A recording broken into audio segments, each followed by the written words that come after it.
Bonjour à tous et bienvenue dans cette nouvelle vidéo. Aujourd'hui, on va parler d'études. Dans ma dernière vidéo, j'avais annoncé que j'allais faire une vidéo sur tout mon parcours de doctorat.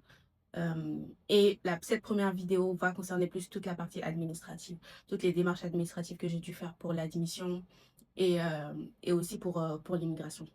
Donc, on va parler de ça aujourd'hui. Je vais utiliser cette vidéo pour tester si ce nouveau concept vous plaît ou pas. Et on verra ce que ça donne. Donc, pour l'admission au doctorat, je vais peut-être vous faire la vidéo dans un ordre chronologique. Donc, quand je suis arrivée l'année dernière, en juin 2024, j'étais en PVT. Mais j'ai fait ma demande de résidence permanente juste un mois après être arrivée au Canada parce que je savais que je voulais être résidente permanente pour pouvoir étudier plus tard. Alors pourquoi ça? Parce que les études, pour les étudiants internationaux qui vont regarder cette vidéo, vous savez que les études coûtent très très cher au Canada. Euh, mais ce que je ne savais pas et que je vais vous et qu'on verra par la suite, c'est que pour les pour les Français qui étudient au Québec, en fait, ils payent les mêmes droits de scolarité que les étudiants que les Québécois. Mais ça, on en parlera un peu plus tard dans la vidéo. Donc, quand j'arrive au Canada, donc j'arrive en juin 2024, je dépose ma demande de résidence permanente en juillet 2024.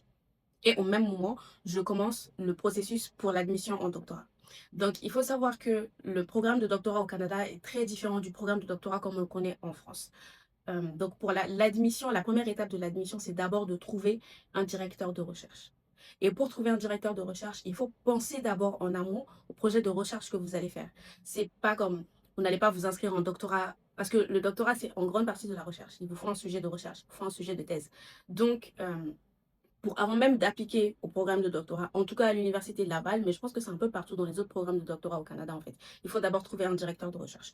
Donc, comment vous trouvez un directeur de recherche? C'est que vous définissez d'abord vous, vos intérêts de recherche et votre sujet de recherche. Donc, vous préparez euh, une proposition de recherche qui décrit un peu votre sujet de recherche et vous allez regarder le département dans lequel est votre programme d'études. Vous allez regarder les professeurs de ce département sur le site de l'université. Vous allez regarder les intérêts de recherche pour tous les professeurs et vous allez pouvoir identifier le professeur qui matche le plus avec vos intérêts de recherche.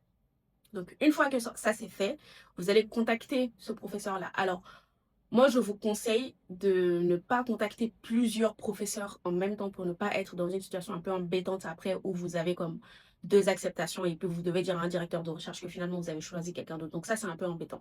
Je vous conseille de procéder de manière méthodique, c'est-à-dire vous contactez d'abord un professeur.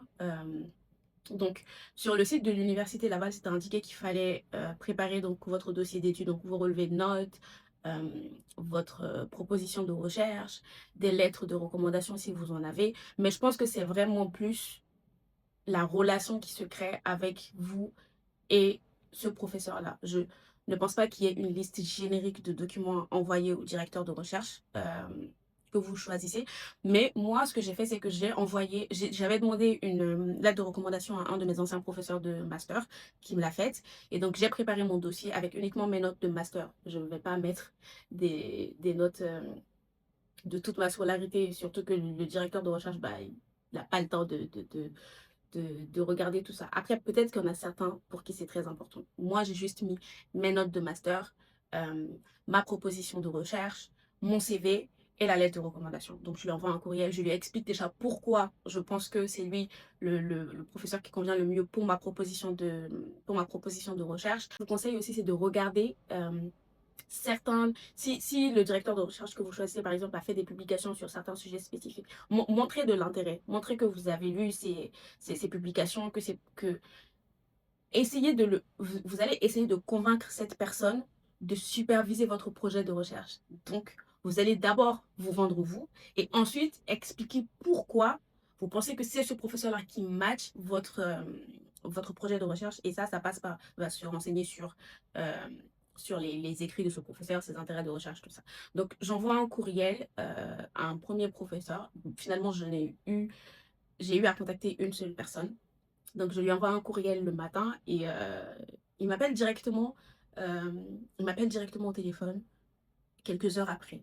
Donc, il me dit, bah, j'ai vu votre numéro de téléphone sur votre CV. Je me suis dit que j'allais vous appeler directement et que ça allait être plus simple.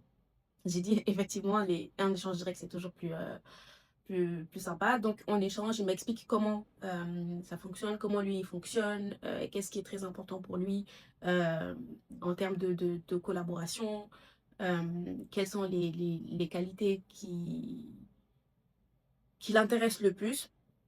Il m'explique aussi que du domaine, vu que je viens des sciences exactes, vu que j'ai fait une licence en maths appliquées et un master de statistique, il m'explique que la recherche en sciences sociales, ah oui, parce que ce que je n'ai pas dit, c'est que mon programme de recherche, c'est un programme en administration et politique de l'éducation.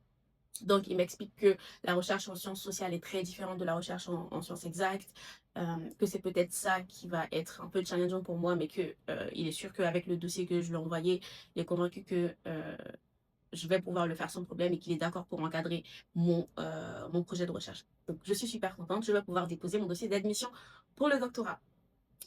Et donc, il me demande quel sera mon régime d'études. J'avoue qu'à ce moment-là, c'était incertain. Donc, je lui explique qu'en fait, je suis en processus de demande pour la résidence permanente, que je n'ai pas encore eu de confirmation et que je ne peux pas me prononcer à ce stade-là, mais que l'idéal pour moi serait de pouvoir faire le doctorat à temps partiel et travailler dans le même domaine à temps plein.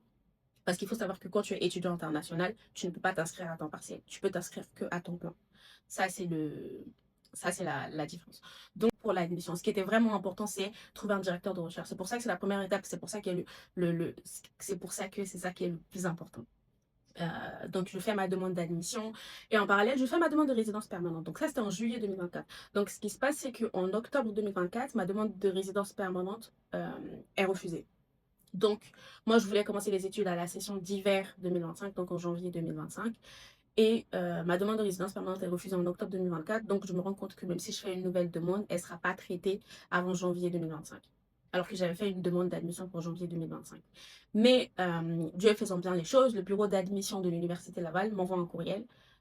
Parce que quand j'ai fait ma demande d'admission, on m'a demandé quel est mon statut légal au Canada. Donc, je n'ai pas encore la résidence permanente, donc je ne vais pas anticiper et dire que je suis résident permanent. Donc j'ai dit que je serai étudiante internationale parce que mon statut actuel, c'était même pas étudiant international, mais du coup j'aurais dû demander un permis d'études pour pouvoir étudier. Donc j'ai dit étudiante internationale. Donc en fait, ils m'ont dit que pour les démarches d'immigration pour les étudiants internationaux, c'est un peu long. Donc ils ont décalé ma demande d'admission automatiquement à la session d'automne 2025. Donc, je ne vais pas pouvoir commencer en janvier 2025. Ce qui m'arrangeait bien parce que de toute manière, je n'aurais pas eu la résidence permanente d'ici là. Et peut-être même pas le permis d'études d'ici là. Donc, voilà ce qui se passe. Donc, ma demande d'admission est décalée en septembre 2025. Donc, je fais une nouvelle demande de résidence permanente en novembre 2024. Et donc, il ne se passe rien. Les mois passent et en février 2025, je reçois l'acceptation pour le doctorat. Donc, ce qui est cool. Donc, je suis admise officiellement pour la session d'automne 2025. Maintenant, il faut la résidence permanente. Donc, les mois passent encore, il ne se passe rien. On est en avril 2025, il ne se passe rien. Il ne se passe rien. Donc là, je commence à me poser des questions. Je me dis, OK, ben, là, j'ai deux choix. Soit j'attends que ma demande de résidence permanente soit traitée, soit je fais une demande de permis d'études. Et sachant que la demande de permis d'études, ça prend au moins 3 mois, et que si, comme l'Université de Laval est au Québec, il aurait fallu que je fasse une demande de CAQ avant de faire la demande de permis d'études. D'où la réflexion à ce moment-là. Je me dis, OK, il me faut un backup, même si j'ai pas de... Même si j'ai pas la résidence permanente à ce moment-là. Alors, ce qu'il faut savoir, c'est que du coup, en janvier 2024, je trouve un travail dans le domaine de l'éducation, plus précisément en tout ce qui concerne les politiques éducatives, les données, les évaluations des apprentissages, tout ça, un poste très intéressant.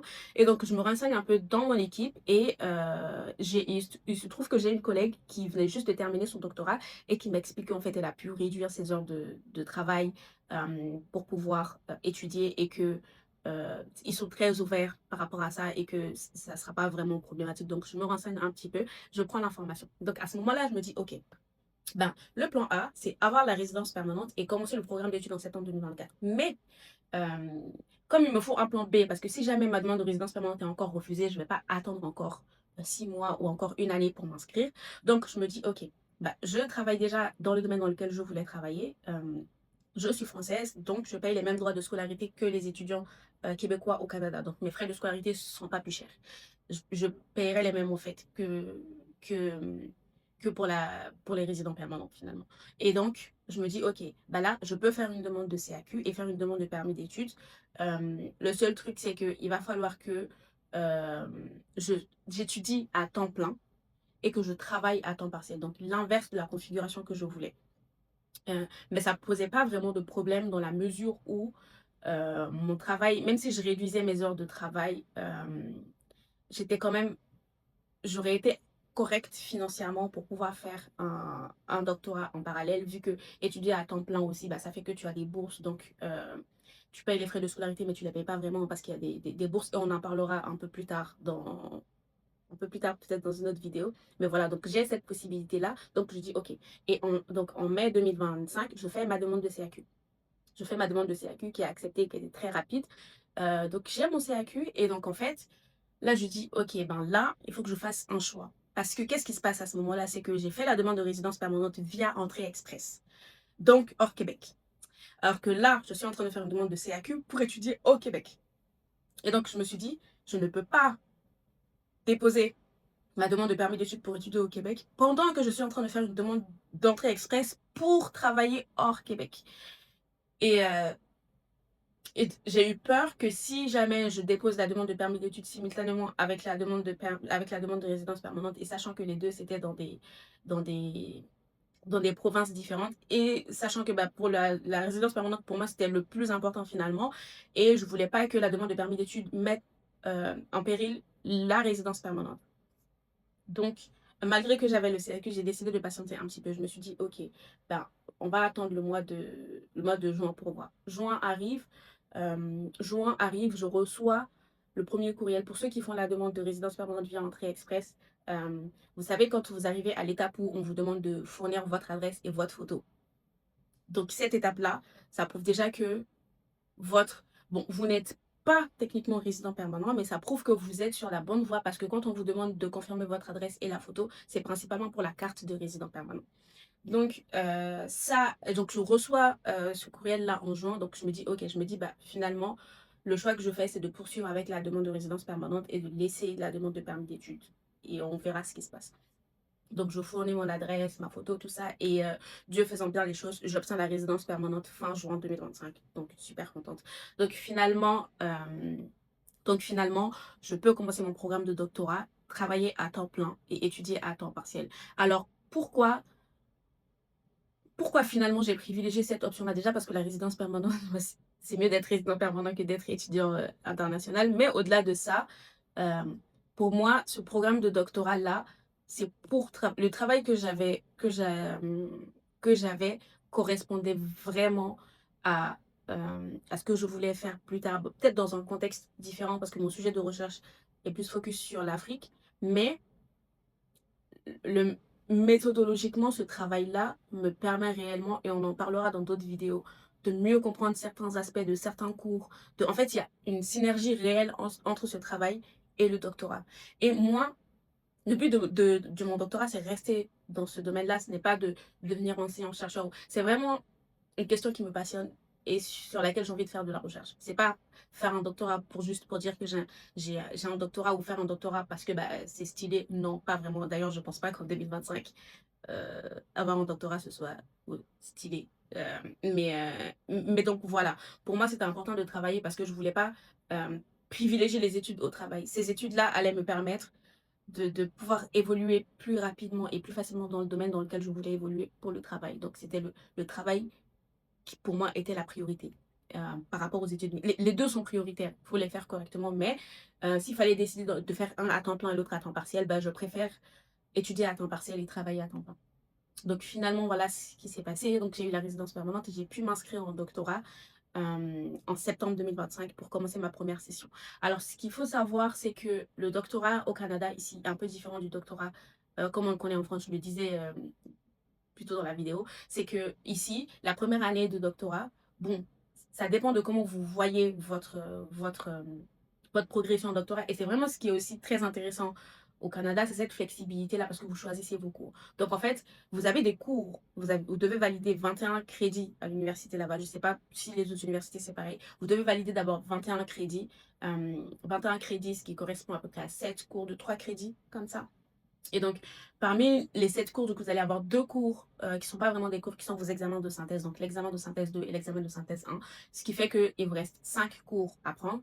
Et il y a des gens qui prennent les cours d'abord, ensuite qui commencent la recherche. Et en général, les étudiants internationaux cumulent cours et activités de recherche parce que de toute façon, ils vont être à temps plein. Et l'équivalent d'un temps plein à l'université Laval, c'est 12 crédits, qui équivaut à 4 cours, par exemple. Donc, en fait, vous pouvez prendre les 4 premiers cours la même session, mais ça dépend de vos intérêts, de à quelle session les cours que vous souhaitez faire sont ouverts et à quelle heure sont ces cours-là. Est-ce que ça matche avec votre emploi du temps? Et ce qui est bien avec ce programme que je fais à l'Université de Laval, c'est que la plupart des cours sont après 15 heures de l'après-midi. Donc, vraiment, vous avez vraiment la possibilité de jongler avec travail et cours. Moi, tous les cours que j'ai choisis, euh, jusque-là, commençaient à 16h30. Donc, je commençais un peu plus tôt ma journée de travail parce que j'étais censée finir le travail à 16h45. Donc, je commençais une demi-heure plus tôt pour pouvoir terminer à 16h15. Donc, une demi-heure plus tôt aussi et avoir 15 minutes de pause avant de commencer mes cours. Donc, c'est ce que je faisais. Et c'est le choix de vos cours. C'est le choix des cours auxquels vous vous inscrivez et le nombre de cours qui fait que vous êtes étudiant à temps plein ou à temps partiel. Si vous décidez de prendre 2 cours, vous êtes à temps partiel. Si vous décidez de prendre 4 cours, vous êtes à temps plein. Si vous décidez de prendre un cours et une activité de recherche, vous êtes à temps plein. Parce qu'une activité de recherche, c'est l'équivalent déjà direct d'un temps plein. Donc moi, j'ai décidé que ma progression en doctorat, ce serait au début à temps partiel. Mais ce que je n'avais pas anticipé, c'est que en fait, j'aurais pu être à temps plein dès le départ, sans pour autant augmenter considérablement ma charge de travail. Et ça m'aurait permis de bénéficier d'une bourse en particulier pour la première session que je n'ai pas eue. Mais donc, maintenant que j'ai appris maintenant que j'ai toutes les informations, avant, je n'avais pas toutes les informations, donc maintenant, je suis plus informée. Et on parlera de ça dans la prochaine vidéo où je vais vous parler de comment s'est passée ma première session. Donc, j'espère que cette vidéo vous a été utile. C'est la première fois que je filme en caméra arrière. J'espère que ça va donner quelque chose et que je ne vais pas être obligée de refaire la vidéo parce que sinon, je serais embêtée. Euh, donc, voilà. Si vous avez des questions, n'hésitez pas à les mettre en commentaire. Si vous voulez partager aussi votre expérience de doctorant au Canada, n'hésitez pas. Ou alors dans un autre pays, n'hésitez pas. N'hésitez pas à commenter, liker, partager. Et je vous dis à bientôt dans une nouvelle vidéo.